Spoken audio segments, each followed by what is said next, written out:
Hello and welcome to Power Engineering International Newscast for August 6, 2014. I'm Dermot Williams. In this week's Power Sector News, interest grows in E.ON's Spanish assets, Argentina and Russia sign key nuclear agreement, Dutch energy industry at odds over power capacity market, and Indian nuclear must grow 15 times for clean future. Germany's top utility is examining the possibility of offloading its Spanish assets, with interest already being shown by a number of companies from Europe and further afield. E.ON is attempting to reduce a $41 billion debt, and it is estimated that its portfolio in Spain could garner them around $2.7 billion. Parties expected to submit non-binding bids for all or some of the assets include private equity firm CVC, a consortium consisting of Canada's Borealis Infrastructure and Portuguese utility EDP, as well as a group comprising private equity firm Riverstone and Swiss energy company Alpic, insiders told Reuters. First bids are expected to be submitted by an August 11th deadline, sources said. E.ON owns 3.2 gigawatts worth of thermal plants as well as 1.1 gigawatts of renewables in Spain. It also operates a 32,000 square kilometre power distribution network with a regulated asset base of about $1.1 billion. The power grid is expected to be one of the most attractive assets of E.ON's portfolio in Spain, as investors are looking for stable and guaranteed returns amid low interest rates, something which regulated energy assets provide.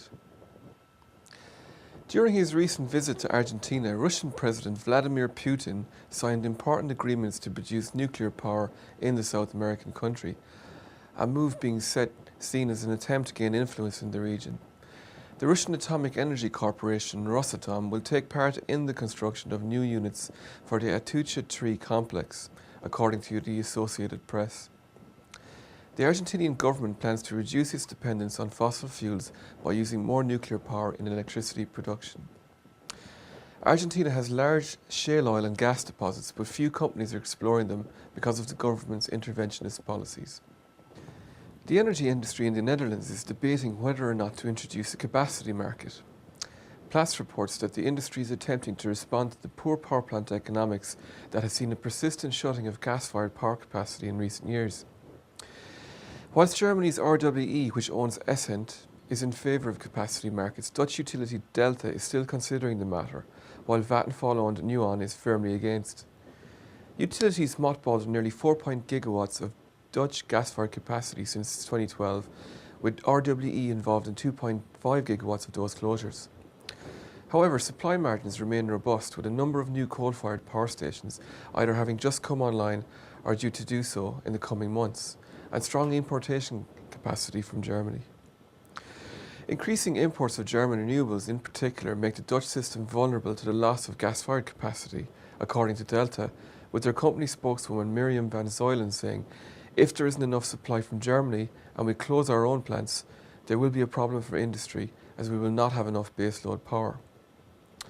The Dutch government is consulting with industry on the matter and is due to make a decision early next year. The International Energy Agency has recently recommended that India needs to grow its nuclear power capacity by 15 times if it is to successfully transition away from coal-fired power. The IEA says the Indian government needs to hugely expand its nuclear power strength in order to bring electricity to 300 million people while meeting international environmental obligations. Per capita electricity consumption in India is less than 1/4 of the global average. The IEA recommends investment across the country's entire power sector, with renewables and nuclear power at the fore if a low-carbon mix is to be achieved. Under the IEA's 2DS scenario, where carbon dioxide emissions are curtailed enough to limit average global temperature increases to 2 degrees centigrade, a range of renewables would provide 40% of electricity, with nuclear supplying 15% by 2050. The use of carbon-intensive coal for power generation would fall from today's 80% to less than 20%. World Nuclear News reports that such a scenario would see nuclear power grow faster than the power sector as a whole, from a total capacity of 5.3 gigawatt today to 80 gigawatt in 2050. That was a summary of the top stories affecting the global power industry. Tune in next week for another Power Engineering International newscast.